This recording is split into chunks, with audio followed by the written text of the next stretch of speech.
Welcome back, students. In this video, we will discuss Ohm's law. So far, we have covered the basics of how the current flows.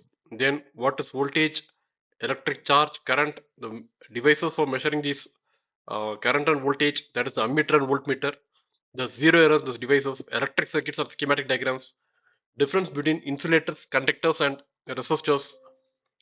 What is resistance? Part 7. And the arrangement of resistance. There are two types. You can arrange it in series of parallel to get different net behavior. And based on this topics, based on this 8-part videos, 9, 10, 11, and 12 discusses the textbook problems as well as the board problems. Now we will move to a very important topic. You definitely can expect one question in Ohm's law. A question paper does not go without Ohm's law. So this law connects voltage, current, and resistance in a circuit. What it says is the electric current is directly proportional to the potential difference between the two ends of the conductor, provided other conditions like temperature remains same.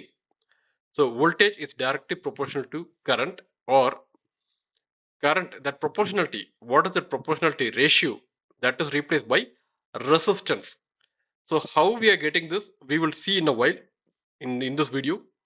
For now, you see voltage V is equal to current I into resistance. This is the basic formula which you need to be well aware. The same formula can be written in two other forms. R, you can keep R on one side and bring it to R resistance is equal to voltage by current. Again, another form is current I, you take it to the other side, I is equal to voltage by resistance. So this form I is equal to voltage by resistance needs some amount of attention because you can gather some inferences from it. So we will discuss that. I is equal to V by R means the current flow is directly proportional to voltage. The current proportional I is directly proportional to voltage, which means if voltage is increased, the current also increases by the same amount. For example, if voltage is doubled, instead of 3 volts, you are supplying 6 volts, the current flow also doubles according to this equation. V becomes 2V and current also becomes twice. The second part of the equation is this current is inversely proportional to resistance. Means resistance is in the denominator. So it is inversely proportional. Increase in resistance decreases the current. So if voltage is doubled, the current flow becomes half. So understanding this relationship is very crucial because you could get easily 1 mark questions where they ask this, like voltage is increased, what is the effect on current, or resistance is increased by 4 times, what is the effect on current, and so on. So understanding this is very crucial. And now there is an important effect, the second point, whatever we saw, inversely proportional to resistance. So we will discuss that in detail a bit. Current is inversely proportional to resistance. If resistance is increased, the current decreases. So what it signifies, what does inverse relationship signifies?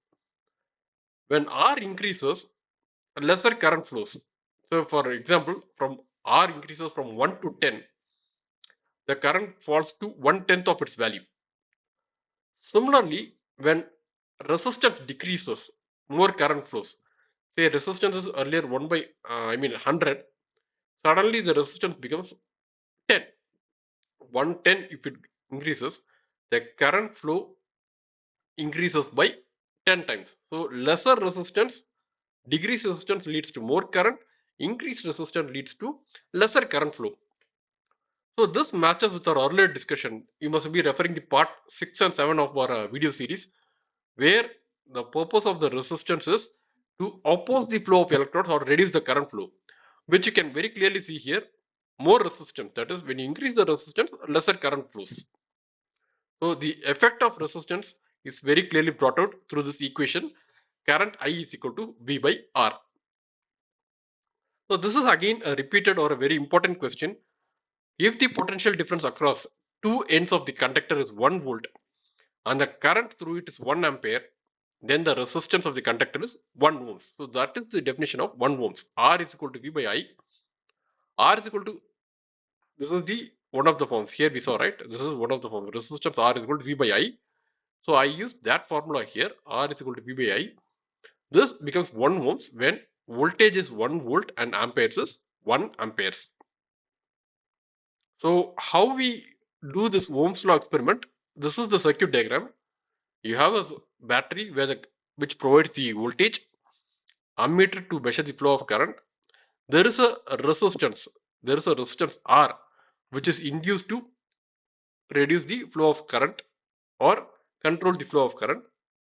And to measure the voltage difference, you have the voltmeter connected parallel. So voltmeter is connected parallel to the resistance, because there you are going to measure the voltage across the resistance. Then ammeter is connected in series to the battery to measure the flow of current, and also note the direction of flow of current. See, current flows from positive to negative. So positive, it goes like this and finally ends in the negative, positive to negative. And battery voltage, how the experiment is done.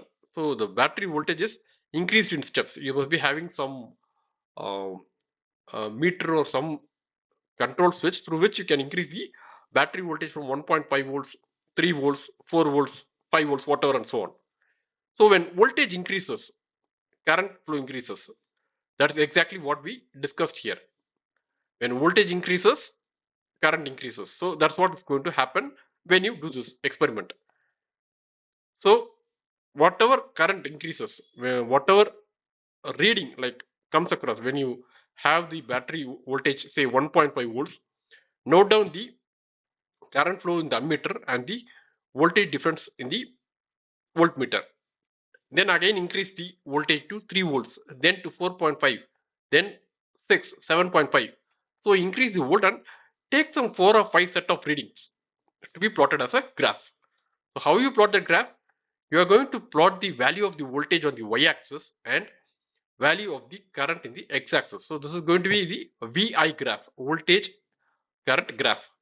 So you'll find that the equation is going to be linear or a straight line which passes through the origin. So this is how your graph will be.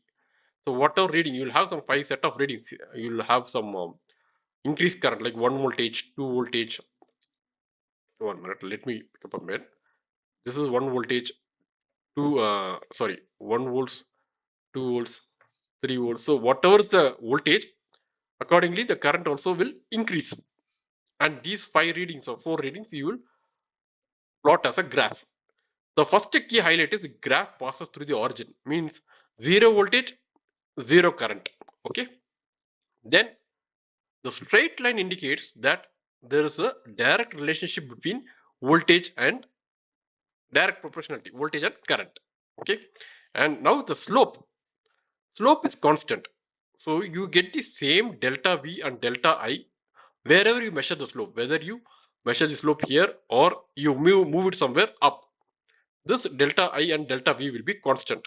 So slope is equal to y by x, which is equal to delta V divided by delta I, which is nothing but voltage by current, which is nothing but the resistance. So whatever equation you saw, voltage V is equal to IR or R is equal to V by I, whatever you saw the equation, this is brought in graphically through the experiment. So in the next video, we will understand a bit more about this VI graph, which has multiple questions coming through. We will discuss in the next video. Thank you and bye till then.